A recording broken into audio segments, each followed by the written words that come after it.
Ayun, magandang araw guys. So meron ditong iniwan yung customer, mic.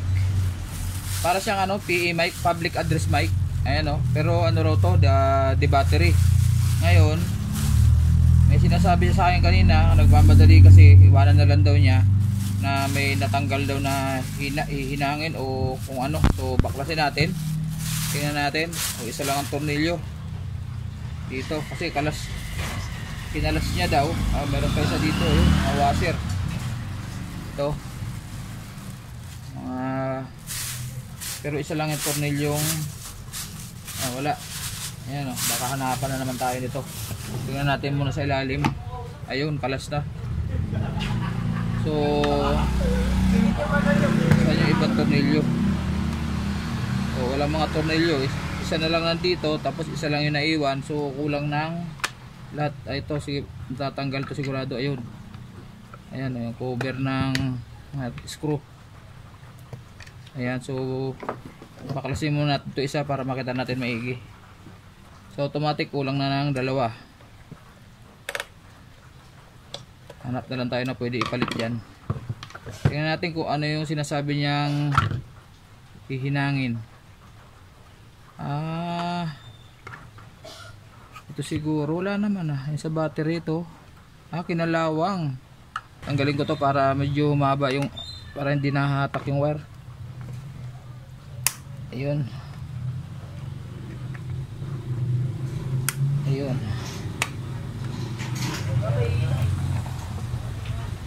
Ayun yung isa naiwan. Ayun yung tornilyo. Ayun lumusot na yan. Sabihin to.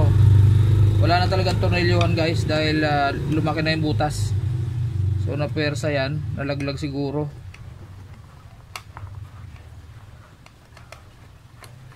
Yan. Para hindi na po persa kasi baka magkanda tanggal-tanggal pa dito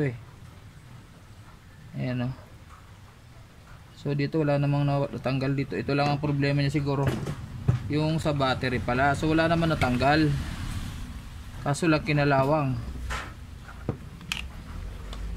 Ayun, kinalawang nga. Kinalawang yung lagayan ng battery. Ayan, so nasira to. Problema to. Mag-DIY tayo ng pinakang niya. Ayan pati dun sa kabila. Paktay tayo dito. Ayan guys Ayan kinalawang. Ito ang nangyari dito guys, karamihan sa mga ganitong D-battery, lahat ng klaseng D-battery, pag hindi nyo gagamitin, tatanggalin nyo yung battery. Kasi itong mga ganitong battery, naglilik yan. Ito siguro bagong bili niya to, pero yung tinanggal dito, puro kalawang na yan, tsak dito. So nag-umido siya. Kung tawagin natin, nagtae. Ayan yung mga spring, ayan nagtae siya hanggang kalawangin na to. So at bumili ka ng bagong battery, wala nang contact yan. Ayan So anong gagawin natin dito? Ayun, natanggal na yung isa. Ayan So tatandaan na lang natin yung negative positive. Dito yung negative sa kabila. Kalas-kalas lahat. I-remedyohan natin to. Kailangan matanggal natin yan. Ayun. Ito hindi masyado. Sa kabila ang talagang naubos. Ayaw matanggal. Pinalawang din to kaya sumikip. Ayun. So ito pwede pa to. Hiliyahin lang natin yan mamaya yan. Ang nagrabe dito sa kabila. Yan sa may ng positive negative. Yan karamihan nagkakalawang. So ito kailangan matanggal natin to. Palitan natin ng remedyohan natin to. Siguro sprayhan natin ng penetrating. Pinalawang talaga Ayan Ayun, lumabas yun. May ganito rin yan guys. Meron yan dito na kumapit na rito sa, ayun kasi ito yan ayan nakaipit dito yan. So kailangan matanggal natin yan. Dito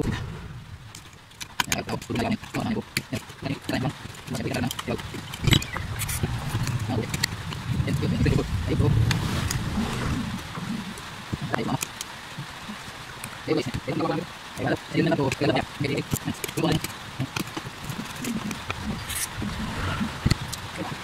Dito ba? Ito ay ang isma. Teka lang. Tulog. Lawag. Yun. Kaya lang ulit. Kaya lang ulit. So habang pinapatuyo natin yun, itong ganito yan oh, liliyahin natin yan, yung kalawang na yan. Kasi dito kumukontak yung battery dito. Ito yung negative, ito yan. Guys, yung negative, yung may spring lagi, ito positive yan. So pag kalawang to, kaya magtataka kayo minsan yung mga di-battery nyo na laruan, bago battery pero ayaw gumana, yung pala kalawang to. Siyempre pag kinalawang yan, walang kontak. So ganun lang gagawin natin guys.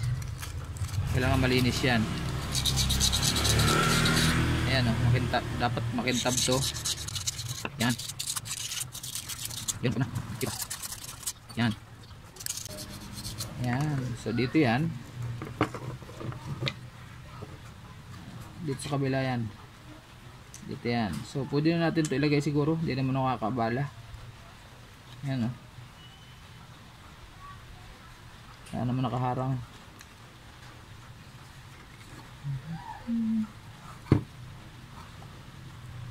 Uy, pumasok ka. Ayun. Ayun. Yan. Tapos ito ilalak natin. Ilalak natin to. Yan. Para hindi siya matatanggal.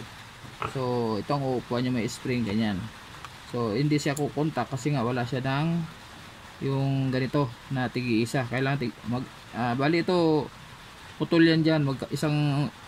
Yung may spring, isang piraso. Ito, ganun din, isang piraso. Hindi kagaya nito na buo.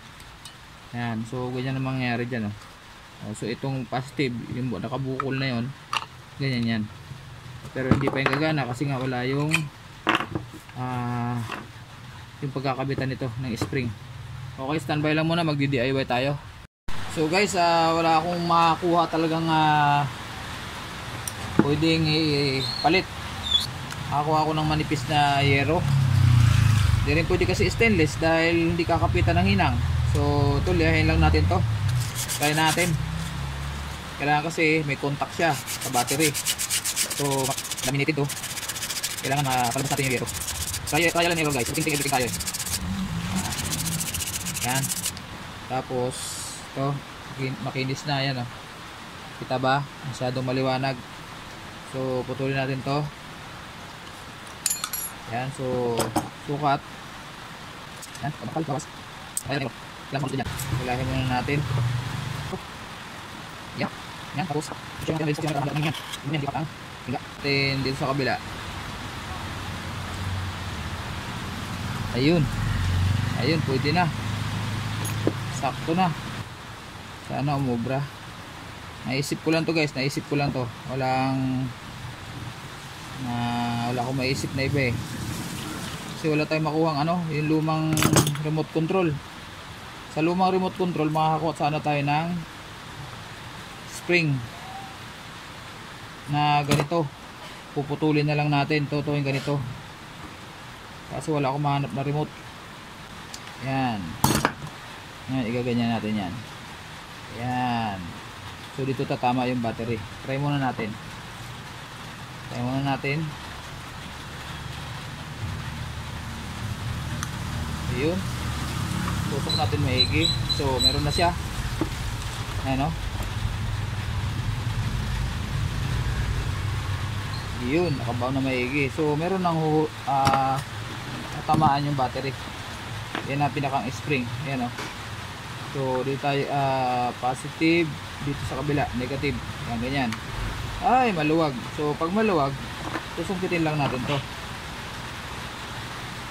Yan, para sumikip. Ano kaya? Ano guys sa tingin nyo? Iyon. Iyan o. Diba? So dito pa lang malalaman na natin to. At ibabaluktot natin to para mahinang. Tapos ibaba ko to. Yan. Yan, dito pa lang malalaman na natin to eh. Testingin natin. So alin dito ang negative, positive. So negative tong kabila. itong itim. Tingnan natin. On natin, on. Ayun, umilaw na guys. Ayun oh. Tignan nyo guys. Pakita ko sa inyo ha. Umilaw na. In-on ko na muna para wala kasing hahawak eh. So. Ayan, naka-on oh. Ayun, so meron na. Ayun. Kita ba? Hindi nakikita. Ayan oh. Kasi nakaharang yung kamay ko. Basta ihihinan ko na to. At sana anong problema. So ito, liliyahin natin ulit para mabilis ang pagdikit ng tiga. Okay, so painitin ko lang muna yung panghinang. Ayan, so guys, nahinang na natin. Pailagay muna natin to. So ayan ang ginawa natin guys. Ayan oh. Ayan, recap lang. So wala tayong mahanap na ganito, kaya nag-DIY na lang tayo. Ayan. So lagay natin to. Ito ang negative. Ito sa may negative sa may spring. Ayan. Ayan. Ayun, nakailaw na guys. Ayan oh. Ayan oh. Nakailaw na siya. Off, on, off. So ayan. So assemble na natin. Okay, standby. So ayan guys, nagawa ko na ng paraan. Naka-zoom in pala ako. Ayan, nagawa ko na ng paraan kasi wala na lahat yan. Ito yung cover lang to. Cover lang to. Uli ko na nilagyan kasi wala na akong mahanap na ganong kaliit.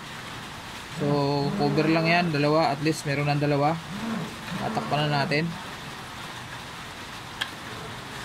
Ayan. So ito, gumagalaw-galaw kanina pa to. Ayan. Okay. So ito na guys ang ating DIY project na binutingting ni Matsuki. Ayan. So testingin natin kung iilaw. Ayun, umilaw na guys. Ayan oh. Ayan oh. Ayun oh. Ayan. Magandang klaseng mic to. Siguro maganda pang ano to, pang StreamYard. Okay, maraming salamat guys sa inyong pagsubaybay sa aking pagbubuting-tingin na naman ng isang PA mic, public address mic to guys. So maraming salamat, God bless sa ating lahat. Bye bye.